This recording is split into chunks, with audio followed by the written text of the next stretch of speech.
National credit framework.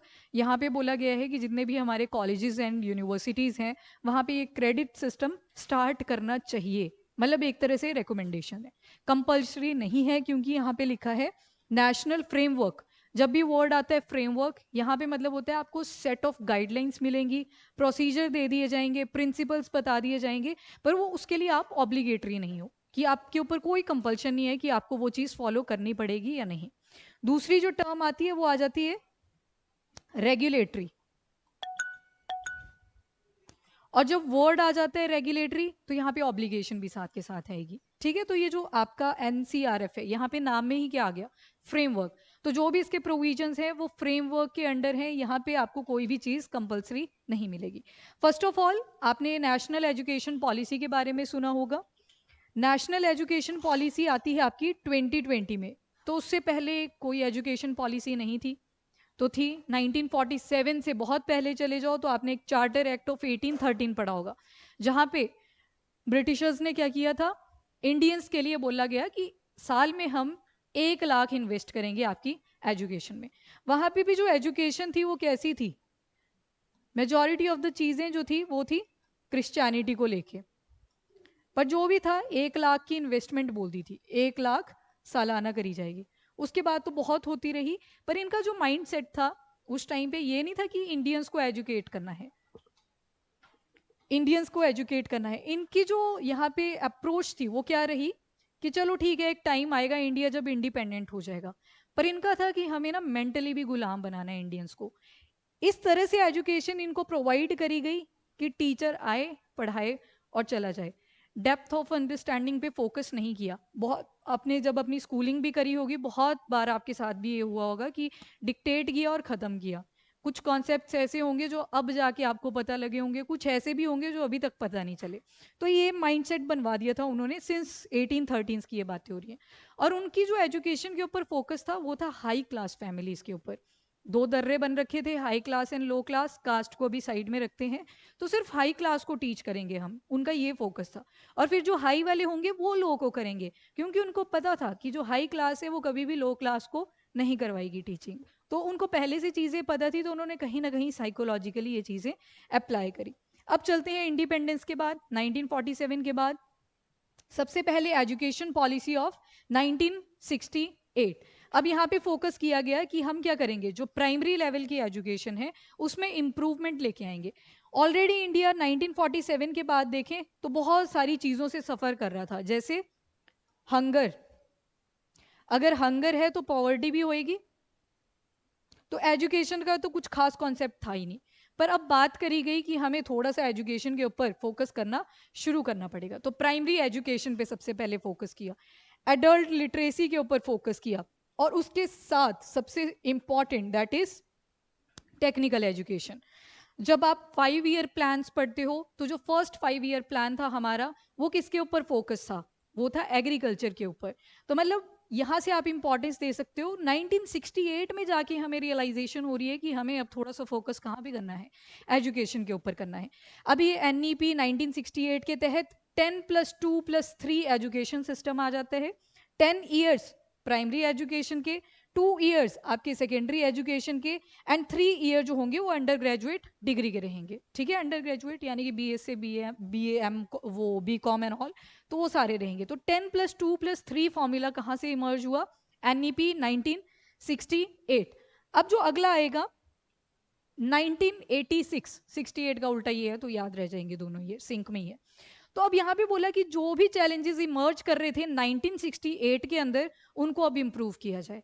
मतलब target तो set कर दिए थे पर इम्प्रूव नहीं हो रहे थे। अब फोकस किस पे किया गया, इम्प्रूवमेंट के ऊपर, कि जो 1968 में हमने टारगेट सेट करे हैं उनको अचीव करना है। तो मेन फोकस एक तो आ गया इम्प्रूवमेंट के ऊपर। साथ में बोला हम अपनी जो एजुकेशन है पॉलिसी है उसको लेके उसको मॉडर्नाइज करेंगे और साथ में इंटरनेशनलाइज भी करेंगे। मतलब जो इंटरनेशनल लेवल पे पढ़ाई चल रही थी उसके साथ थोड़ा सा अप्रोच बनाने की ट्राई करेंगे, पर without compromising India's rich cultural heritage. आप आर्ट एंड कल्चर पढ़ते हो, वहाँ पे आपको इंडिया के आर्ट एंड जो भी ये हेरिटेज है उसकी इंपॉर्टेंस पता चलती है, कितने सारे मॉन्यूमेंट्स बने, टूरिज्म का एक सोर्स हो जाता है। तो इसको कॉम्प्रोमाइज करे बिना हम अपनी एजुकेशन को क्या करेंगे, मॉडर्नाइज करेंगे। अब की ऑब्जेक्टिव्स क्या थे, तो आप एक बुक पढ़ते हो, NCERT, national council of educational research and training. तो अब ये कंपाइलेशन शुरू हो जाती है, और साथ में नेशनल ओपन स्कूल, अब उसको बोला जाता है national institute of open schooling. Open school नाम से ही पता लग रहा है कि सभी के लिए ओपन है, irrespective of your age. Age यहाँ पे मैटर नहीं करती, आप कभी भी एडमिशन ले सकते हो। इग्नू वगैरह आपने सुने होंगे, सुना है? डिस्टेंस लर्निंग जो होती है वो इधर से करी जाती है। तो यहाँ पे बना दिए गए national institute of open schooling. ये कब हुआ? ये हुआ 1986 के अंदर। प्रीलिम्स में आ जाती है, टारगेट बेस्ड क्वेश्चन बना देगा, तो ध्यान रखना इसको। जो NCERT और NIOS का प्रोविजन आया वो आपके 1986 में आया। साथ में फोकस करा गया कि हम साइंस एंड टेक्नोलॉजी को और ज़्यादा प्रमोट करेंगे, क्योंकि जितनी भी बाकी की कंट्रीज इमर्ज कर रही थी वो अपनी साइंस एंड टेक्नोलॉजी के ऊपर काफ़ी फोकस थी। उसके बाद 1986 में भी दोबारा टारगेट तो रखे, पर अब सारे अचीव नहीं हो पा रहे थे, तो थोड़ी बहुत अमेंडमेंट करी गई 1992 में। पर 1992 को हम सब पार्टी मानते हैं 1986 का, क्योंकि जो 1986 में हमने टारगेट्स लिए थे, अब बोल दिया उसके ऊपर क्या लेना पड़ेगा, एक्शन भी लेना पड़ेगा। तो जो प्रोग्राम ऑफ एक्शन आया 1986 का, वो आपका आता है 1992 के अंदर। तो एक छोटी सी अमेंडमेंट थी, बट 1986 में ही इसको काउंट कर लेते हैं। तो मेन पर्पस क्या था कि जो चैलेंजेस आए 1986 की पॉलिसी में, उसको इम्प्रूव करना है, that is program of action. अब फोकस किया गया कि हमें एजुकेशन को डिसेंट्रलाइज करना पड़ेगा। डिसेंट्रलाइज आ गया तो मतलब एक सेंट्रल अथॉरिटी होती है आपकी, उसको फिर फर्दर आप नीचे नीचे नीचे लेके जा रहे हो, तो दैट इज डिसेंट्रलाइजेशन। मतलब एक बॉडी अब कंट्रोल नहीं करेगी, मल्टीपल बॉडीज कंट्रोल करेंगी। और आज आपसे पूछ लिया जाए कि ये स्टेट लिस्ट के अंदर है या सेंट्रल लिस्ट के अंदर है या फिर कॉन्करेंट लिस्ट के अंदर है, तो किसके अंडर है? Concurrent list. और ये लिस्ट कौन से शेड्यूल्स के अंदर आती हैं? 7। ठीक है, तो ये और क्या रिप्रेजेंटेशन दे रहा है यहाँ पे? Federal structure. ठीक है, फेडरल स्ट्रक्चर। तो ये चीजें यहाँ पे फोकस करी गई कि हमें एजुकेशन को अब डिसेंट्रलाइज करना पड़ेगा, और जो रोल है टीचर्स का उसको एनहांस करना पड़ेगा। ऑल्दो वो पेडागॉगी वगैरह आप सुनते हो, नेट के एग्जाम होते हैं, वहाँ पे एक टीचिंग एप्टीट्यूड करके पेपर रहता है, वहाँ पे वो डिटेलिंग करनी होती है। खैर, आपको बस टारगेट से देखने की कहाँ कहाँ पे फोकस करा गया। और उसके बाद वैल्यू बेस्ड एजुकेशन होनी चाहिए। In short, all around development के ऊपर फोकस किया गया, ताकि क्या किया जाए, जो एक और इम्पॉर्टेंट प्रॉब्लम उस टाइम पे हम फेस कर रहे थे, दैट इज अनएम्प्लॉयमेंट इशू, जो आज भी फेस कर रहे हैं उस टाइम पे भी फेस कर रहे थे। अब आती है education policy of 2020, national education policy 2020। अब ये क्यों लाया गया 2020 के अंदर? ताकि जो हमारा ये पुराने वाला एजुकेशनल सिस्टम है उसमें बड़े रिफॉर्म किए जा सके। बहुत सारी कंट्रीज के आइडिया उठाए गए, जैसे जर्मनी, स्वीडन, या फिर बोल सकते हैं जितने भी आपके डेवलप कंट्रीज हैं जो अपनी एजुकेशन की वजह से आगे निकल गई। तो बहुत सारी कंट्रीज से हमने प्रेरणा ली। जैसे हमारा कॉन्स्टिट्यूशन है ना, अमलगमेशन है बाकी इंटरनेशनल कॉन्स्टिट्यूशन के बेसिस पे। उसी तरह से जो NEP भी थी, वो भी क्या थी, बहुत सारी कंट्रीज के मॉडल्स के ऊपर बेस थी कि क्या क्या चीज़ें अपनी कंट्री के अंदर इंप्लीमेंट हो सकती हैं। तो यहाँ पे अब क्या फोकस किया गया? हॉलिस्टिक डेवलपमेंट के ऊपर। हॉलिस्टिक मतलब ब्रॉड डेवलपमेंट। ऐसे ना हो कि जैसे अभी 11th-12th, हम आई थिंक सारे ही ऐसे होंगे जिनको सेलेक्ट करना पड़ता था कि या तो मेडिकल ले लो, नॉन मेडिकल ले लो। खैर, साइंस वालों को एक ऑप्शन और होती थी, बोथ वाली, कि मेडिकल नॉन मेडिकल दोनों पढ़ सकते हो। उसके अलावा आपका एक टच था जो कॉमर्स के साथ या फिर आपकी आर्ट्स के ऊपर, जो अब आप पढ़ रहे हो, हिस्ट्री, ज्योग्राफी एंड ऑल, इनसे तो टच निकल ही गया। हो सकता है बहुत सारे स्टूडेंट्स होंगे जिनको 11th में इंटरेस्ट था कि साथ में एक पॉलिटिकल साइंस भी रख लें, किसी का हिस्ट्री रहा होगा, पर बिकॉज ऑफ दिस करिकुलम हम नहीं ऑप्ट कर पाते थे। हमारा जो फोकस होता था रिस्पेक्टिव जो भी सब्जेक्ट लिए उसके ऊपर आ जाता था। तो NEP के तहत हमने क्या किया? हॉलिस्टिक डेवलपमेंट के ऊपर फोकस किया कि एटलीस्ट अगर कोई मेडिकल की साइंस में जा रहा है, उसको बायोलॉजी में इंटरेस्ट है, तो वो ज्योग्राफी भी पिक कर सके, कॉमर्स के सब्जेक्ट्स भी पिक कर सके। तो ओवरऑल यहाँ पे अप्रोच इंप्लीमेंट करी गई। NEP जो था इसने रिप्लेस किया 1986। अब देखो 1992 नहीं लिखा है यहाँ पे, क्योंकि 1992 was just program of action 1986 का। तो इसने किसको रिप्लेस किया है? National education policy, national policy on education 1986। पहले ministry of human resource and development हुआ करती थी, 2020 में उसको मिनिस्ट्री ऑफ एजुकेशन बोल दिया। कौन सी कमेटी थी? डॉक्टर के कस्तूरी रंजन। ये वही कस्तूरी रंजन है जिनको आपने कहाँ पढ़ा था? यस, वायनाड वाले में। ठीक है, वही है इसरो के इंपॉर्टेंट साइंटिस्ट। और उसके अलावा वायनाड वाले में एक और थे, गडगिल, ठीक है। पर यहाँ पे किनका नाम है, तो कस्तूरी रंजन जी का है। तो ये भी याद रखोगे, अब कमेटी इज इंपॉर्टेंट। तो इन्होंने रिकमेंडेशंस दी थी इस कमेटी की। अब इसके जो मेन से प्रोसीजर हैं वो देखो, तो 10+2 हुआ करता था पहले। अब जो आएगा वो आएगा आपका 5+3+3+4। अभी तोड़ के देखेंगे इसको कि क्या क्या इनके प्रोविजंस हैं। अब ऐसे मत सोचना कि ये तो स्टैटिक वाला पार्ट है, यहाँ से आपको पता चलेगा कि जो जितनी भी आपकी ये रिकमेंडेशंस होती हैं, कमेटीज होती हैं, ये कैसे अपनी पोर्टफोलियो प्लेस करती हैं। तो वन बाय वन देखते हैं। एजुकेशन जो है वो आपका कॉन्करेंट सब्जेक्ट है, ये हमने देख लिया, यानी कि सेंटर एंड स्टेट दोनों का रोल रहता है। तो जब फंड की एलोकेशन होगी तो वो भी दोनों की तरफ से रहेगी, सेंटर एंड स्टेट। पहले देखते हैं 5 को बोला गया फाउंडेशनल स्टेज, 3 को बोला प्रेपरेटरी स्टेज, थर्ड को बोला मिडिल स्टेज एंड फोर्थ को बोल दिया सेकेंडरी स्टेज। अब इसको वन बाय वन देखते हैं कि 5 में क्या है, 3 में क्या है, 3 में क्या है एंड 4 में क्या है। ओके, नाउ फाउंडेशनल स्टेज पे आ जाते हैं। जो फाउंडेशनल स्टेज है ये 5 साल का बना दिया, ठीक है, इसको बना दिया 5 साल का। इसमें दो फॉर्म्स में ईयर्स डिवाइड कर दिए, जैसे एक बना दिया 3 ईयर्स का और दूसरा बना दिया 2 ईयर्स का। वो नहीं हुआ करता था नर्सरी, आंगनवाड़ी, नर्सरी, केजी, बाद में तो एलकेजी, यूकेजी, पता नहीं क्या कहते। हमारे टाइम में तो केजी तक की था, नर्सरी एंड केजी। बट हमसे भी पहले के देखोगे तो उनका सीधा ही फर्स्ट में हुआ करता था, आंगनवाड़ी टू फर्स्ट क्लास। चलो खैर वो तो डिफरेंट स्टोरीज हैं। पर इन फाउंडेशनल स्टेज पे क्या किया, ये जो 5 साल है इनको दो पार्ट्स में डिवाइड कर दिया।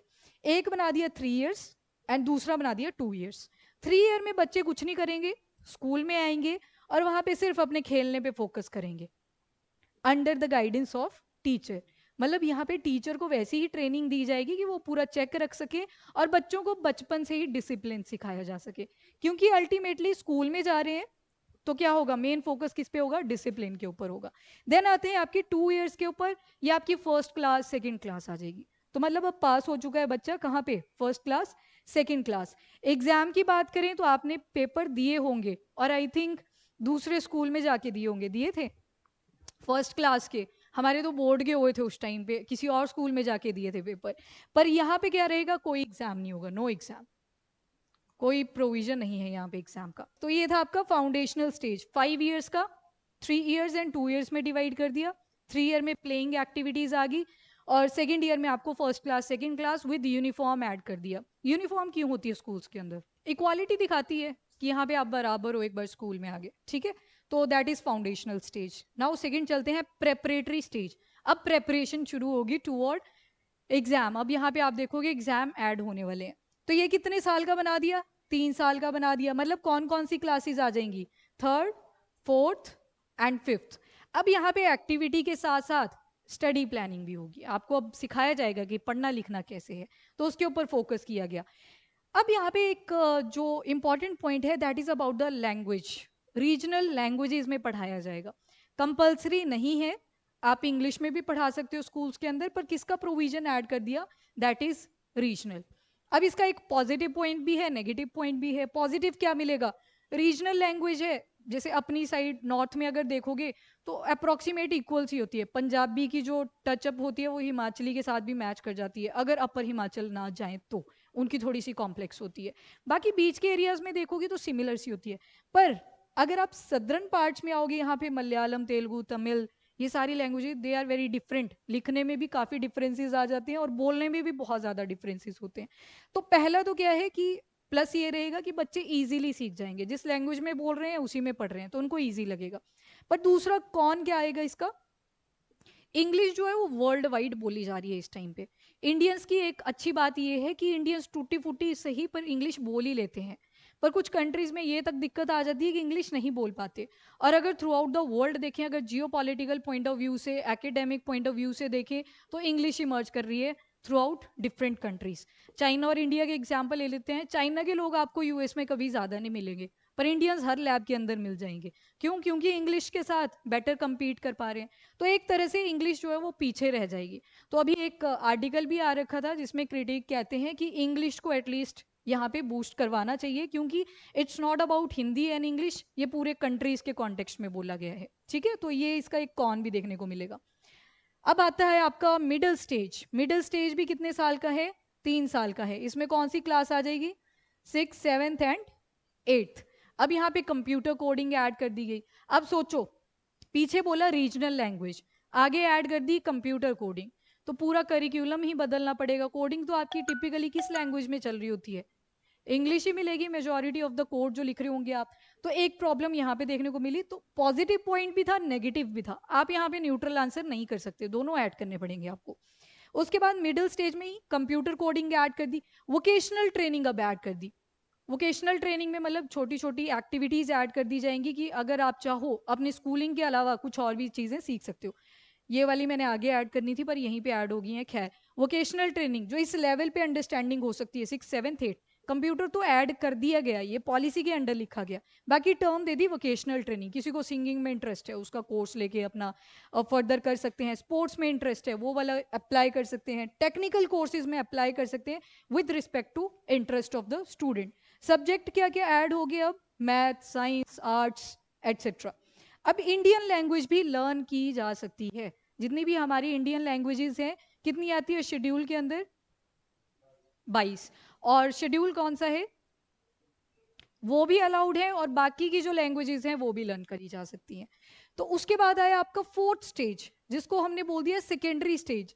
अब यहाँ से 9th, 10th, 11th and 12th हो गए ना 4 साल। तो ये वाला जो स्टेज आएगा, इसमें अब फॉरेन लैंग्वेज भी ऐड कर दी कि अगर आप चाहो तो फॉरेन लैंग्वेजेस भी सीख सकते हो, एक्सक्लूडिंग चाइन। एक्सक्लूड कर दिया किसको? चाइनीज लैंग्वेज को। क्यों किया? क्योंकि 2020 का ईयर है, गलवान वैली वाला इशू हो रखा था, तो चाइना से डिस्टेंस बनाने की ट्राई करिए। तो एक तरह से चलो ठीक है, ये नेशनल जो सिक्योरिटी को लेके कंसर्न था वो तो चलो मान लिया, पर यहाँ पे बोला कि नहीं इंक्लूड करी, तो इसका एक नेगेटिव इम्पैक्ट भी है। जब आप किसी लैंग्वेज को सीखते हो तो आपको उसकी साइकोलॉजी भी समझ आती है। तो हमें चाइनीज साइकोलॉजी वैसे पता नहीं है अप टू लार्ज एक्सटेंट, और चाइनीज जो है वो हमारी लैंग्वेजेस ज़रूर सीखते हैं। जितने भी हमारे बॉर्डर एरियाज हैं उनको सारी लैंग्वेजेस आती होती हैं। वो ऊपर से अपीयरेंस का आ जाता है डिफरेंस, तो उनको आती है, और हमने क्या किया? एक्सक्लूड करवा दिया। तो ये एक तरह से आप बोल सकते हो कौन भी है। अब बोला गया कि मल्टीपल सब्जेक्ट्स आ जाएंगे, आपको जो जो सब्जेक्ट के अंदर इंटरेस्ट है आप उसको ले सकते हो अपने हिसाब से। मेन फोकस करा गया क्रिटिकल थिंकिंग पे, रोट लर्निंग पे नहीं किया गया। रोट लर्निंग मतलब जैसे टीचर ने डिक्टेट करवा दिया आपको और बोल दिया ये पीछे एक्टिविटी में क्वेश्चन आंसर दे रखे हैं, आप बस उसको लर्न कर लो। अब लर्निंग पे फोकस नहीं किया, आप क्रिटिकल थिंकिंग पे। टीचर की भी रिस्पॉन्सिबिलिटी रहेगी कि आपको कॉन्सेप्ट समझ आए और आप अपनी क्रिटिकल थिंकिंग को डेवलप कर सकें, जो अब आप यूपीएससी में आगे डेवलप कर रहे हो। तो ये पहले ही हो जानी चाहिए थी, पर 2020 के बाद वाले इसको ऑप्ट कर सकेंगे, ऑल दो इसकी इम्प्लीमेंटेशन 2022 से हुई है। अब ग्रेजुएशन की बात करें तो 4 साल का प्रोग्राम आपने सुना होगा, ठीक है। पहले आप जितने भी हैं उन्होंने बीएससी, बीए, बीकॉम करी होगी, तो उनका कितने का था? 3-3 साल का रहा होगा। अब जो है वो 4 ईयर प्रोग्राम कर दिया गया है। ऐसे नहीं है कि 3 साल नहीं रही, 4 की भी है, 3 की भी है, पर मेन जो इंट्रोडक्शन करा गया वो किसका किया गया? 4 साल का। अगर आप अब देखो इसमें ना री एंट्री का एक प्रोविजन ऐड कर दिया गया। अब री एंट्री क्या होता है? मान लो किसी ने बीए करना शुरू किया, फर्स्ट ईयर तो उसने लगा लिया, एग्जाम वगैरह दे दिए, दूसरे साल क्या हुआ? कुछ भी इशू हो सकता है, फाइनेंशियल इशू हो सकता है, एनी रीजन, उस वजह से उसको क्या हुआ? यहाँ से स्किप करना था। अब जो पुराने वाली पॉलिसी थी उसके तहत क्या था? अगर स्किप कर दिया तो दोबारा से एडमिशन लेनी पड़नी थी, दोबारा फर्स्ट, सेकंड, थर्ड ईयर। अब इसके इसमें आपको क्या दिया जाएगा? 1 साल का ग्रेजुएशन सर्टिफिकेट प्रोवाइड कर दिया जाएगा, ताकि अगर आपको दोबारा से एडमिशन लेनी पड़े तो आप फर्स्ट ईयर आपका हो चुका है, आप डायरेक्टली कहाँ जाओगे? सेकेंड ईयर के अंदर। सेकेंड ईयर को बोल दिया ग्रेजुएशन डिप्लोमा, इसका जो सर्टिफिकेशन मिलेगा आपको। थर्ड ईयर का जो रहेगा वो ग्रेजुएशन डिग्री, मतलब एक तरह से आपकी जो डिग्री थी, जो इसमें करना था, वो कंप्लीट हो चुका है। फोर्थ ईयर जो होगा इसको बोलेंगे ग्रेजुएशन रिसर्च। अब एग्जाम की बात करते हैं। एग्जाम में तो एलिजिबिलिटी में क्या लिखा होता है? कि ग्रेजुएट होना चाहिए। अब यहाँ पे तो चारों स्टेजेस पे आपको सर्टिफिकेशन मिल रही है। अब लगाओ थोड़ा सा आइडिया, कौन से लेवल पे आप एलिजिबल हो एग्जाम्स के लिए? थर्ड लिखा हुआ है ना यहाँ पे, ये कंप्लीट होगी तभी आप जॉब के लिए अप्लाई कर सकते हो, जहाँ पे एलिजिबिलिटी क्राइटेरिया होता है। कुछ एक जॉब तो 12th के बाद भी आप अप्लाई कर सकते हो, वो बात नहीं हो रही। जिन एग्जाम्स के अंदर लिखा होता है कि ग्रेजुएशन की एलिजिबिलिटी है, तो यहाँ पे आपको 3 साल का लेना पड़ेगा। तो स्पेशल प्रोविजन क्या देखे? एक री एंट्री वाला, तो अगर कोई इशू आ जाता है बीच में तो जो स्टूडेंट है वो अपने कॉलेज स्किप कर सकता है, गैप ले सकता है, और जब उसका फाइनेंशियल इशू जो भी था रिजॉल्व हो जाता है उसके बाद दोबारा से एडमिशन ले सकता है। And start from where you drop, जहाँ से छोड़ा था वहीं से आपने कंटिन्यूएशन करनी है। और इसके साथ साथ एक और चीज़ यहाँ पे बोली गई है, दैट इज टॉप 50 यूनिवर्सिटी, जो फॉरेन यूनिवर्सिटीज़ हैं वो अपने कैंपस यहाँ पे ओपन कर सकते हैं। मेलबर्न ने ओपन कर लिया है, कैंपस बोला है, मतलब एक ब्रांच हो जाएगी वहाँ पे, आपको फॉरेन जो टीचर्स होंगे उनके साथ पढ़ने का मौका मिलेगा। अब ये क्यों ऐड करा गया, क्योंकि ब्रेन ड्रेन हो रहा है, टैलेंट ड्रेनिंग हो रही है, इंडिया से फॉरेन कंट्रीज जाना स्टूडेंट जो है वो प्रेफर कर रहे हैं। तो उस चीज़ को रोकने के लिए यहाँ पे क्या किया गया कि कैंपस यहीं पे खोलते हैं आके। ठीक है, तो एक तरह से पॉजिटिव पॉइंट भी है।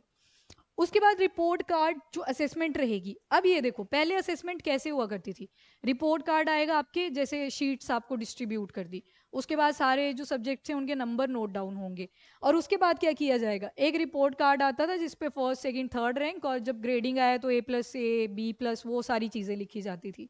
अब क्या होगा, जो असेसमेंट रहेगी वो थोड़ी सी डिफरेंट तरीके से है। एक तो स्टूडेंट खुद ही करेगा, एक तो बच्चा अपनी असेसमेंट खुद ही करने वाला है, that is the first thing. Teacher भी करेंगे इवैल्यूएट, पर पहले बच्चा खुद करेगा जिसकी वो शीट है। दूसरी चीज, जो स्टूडेंट है वो एक दूसरे की असेसमेंट करेंगे। फॉर एग्जाम्पल यहाँ पे ये लाइन बैठी है, उज्जवल है, तमन्ना है, शबनम है। शबनम की असेसमेंट निकालनी है, पहले ये खुद करेगी, फिर मैं बताऊंगी कि क्या वैल्यू एडिशन है, और फिर इनका जो फ्रेंड सर्कल है, स्टूडेंट आगे पीछे बैठे हुए हैं, वो भी इनकी असेसमेंट करेंगे। तो इससे दो चीजें होंगी, क्या क्या, पॉजिटिव नोट पे कोऑर्डिनेशन वाली फीलिंग, और जो बच्चे होंगे वो एक बेटर तरीके से अपनी थिंकिंग डेवलप कर सकेंगे कि किस बेसिस पे हमें बोलना है कि ये ठीक है स्टूडेंट या नहीं है। तो ओवरऑल एक्टिविटीज देखी जाएंगी, सेल्फ असेसमेंट। उसके लिए एक आपको परख करके पोर्टल मिल जाएगा, performance assessment review and analysis of knowledge for holistic development. तो ये स्टेप लिया गया है ताकि बच्चे अपनी सेल्फ असेसमेंट कर सकें। तो ये भी एक अच्छा स्टेप देखने को मिलेगा आपको NEP 2020 के अंदर। पोस्ट ग्रेजुएशन की बात करें तो 1 साल की भी कर सकते हो, 2 साल की भी कर सकते हो, पर शर्त है यहाँ पे भी कि अगर आपने अंडर ग्रेजुएशन 3 साल की करी है तो आपको PG अभी भी कितना करना पड़ेगा, 2 साल का।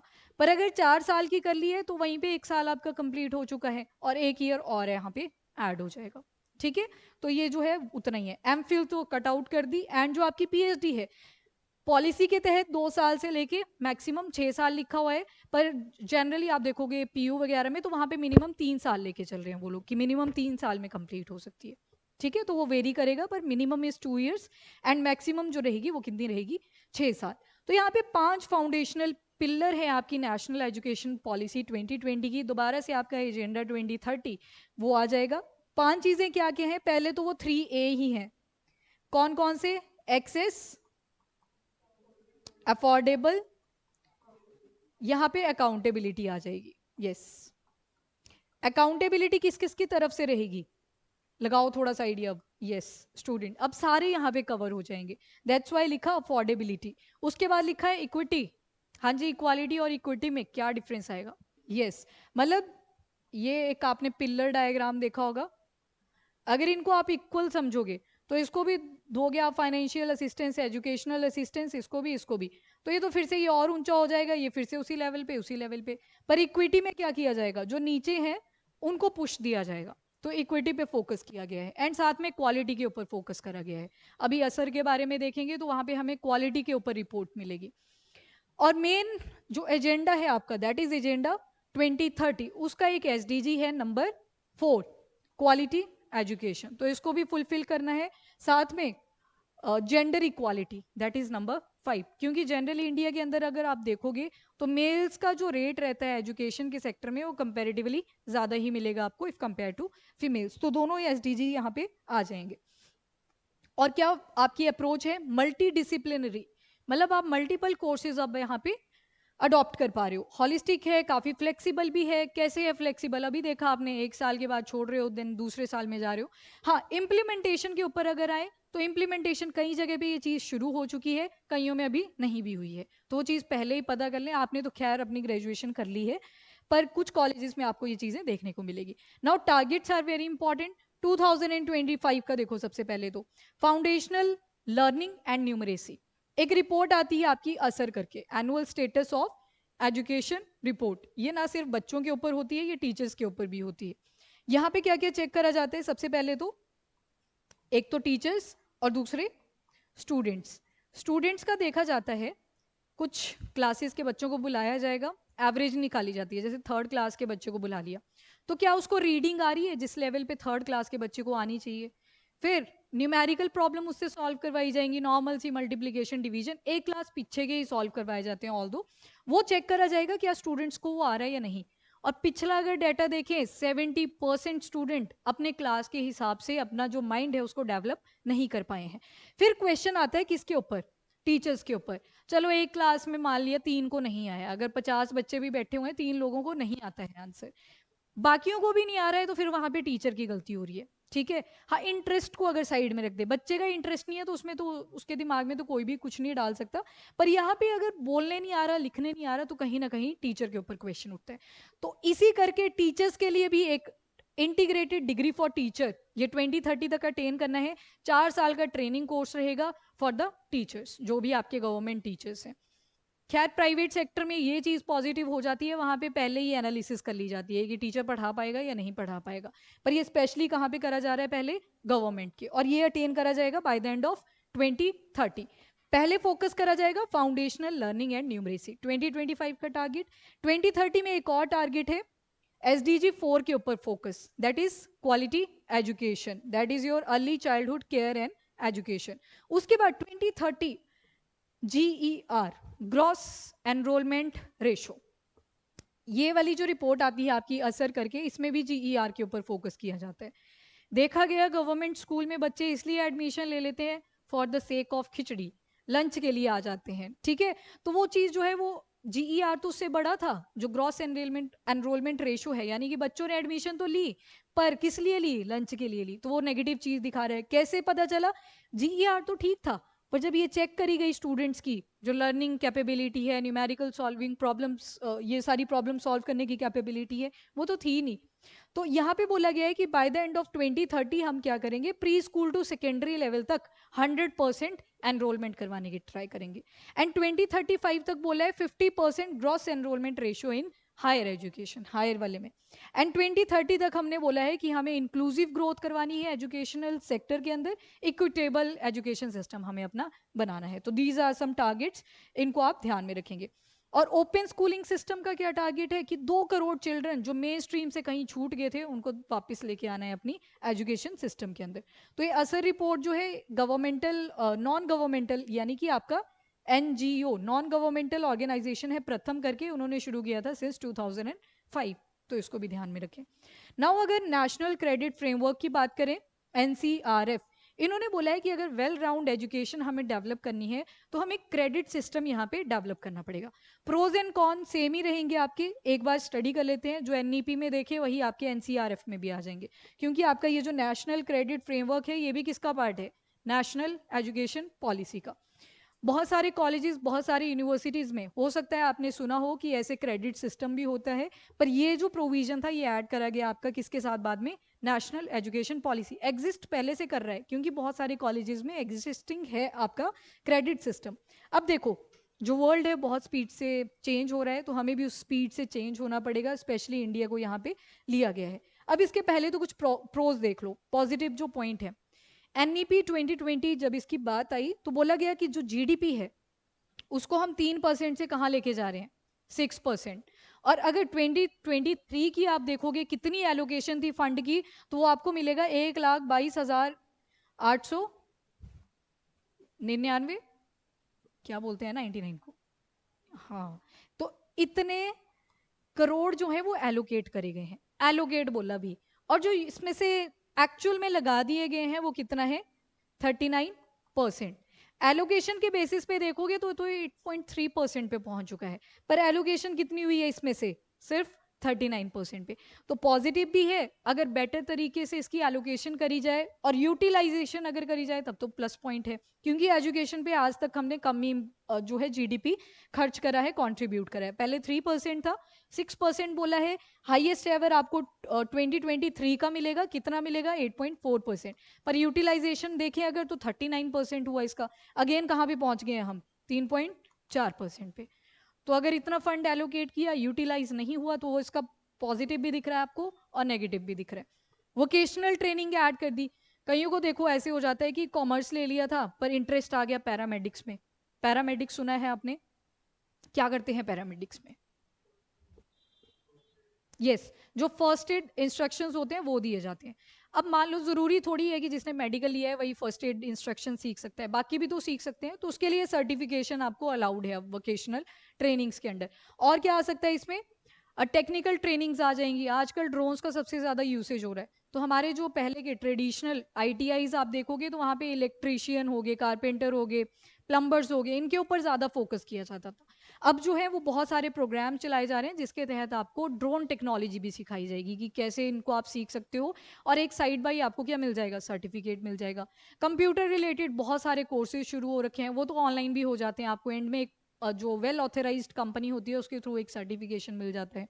तो ये वोकेशनल ट्रेनिंग का जो प्रोविजन है ये भी काफ़ी अच्छा मिलेगा आपको। देन री एंट्री सिस्टम हमने देखा, पहले क्या होता था, एक साल छूट गया तो दोबारा से एक साल पे आना पड़ेगा। अब क्या है, एक साल 2 साल आपने कंप्लीट किए, due to certain reason third year में आप चले जाते हो, वहाँ पे कोई प्रॉब्लम आई तो आप दोबारा से उसी जो थर्ड ईयर है उसी से शुरू कर सकते हो। देन असेसमेंट ऑफ स्टूडेंट, पहले टीचर बता रही थी कि हाँ जी इसके फुल मार्क्स थे, इसके कम मार्क्स थे, उसके बेसिस पे दे दिया report card.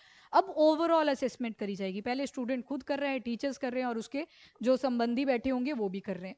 Opening of foreign university campus example दिए हैं, यूनिवर्सिटी ऑफ मेलबॉर्न इन्होंने अपना ओपन कर दिया है, आईबीएम करके है एक इंडिया के अंदर, तो उनके साथ कोलैबोरेशन कर रखी है। एंड ये जो यूनिवर्सिटी है वॉलंगोंग की, ऑस्ट्रेलियन एक यूनिवर्सिटी है, ये नवंबर में अपना कैंपस ओपन करेंगे, अभी करेंगे नेक्स्ट मंथ, ठीक है, दिवाली के बाद।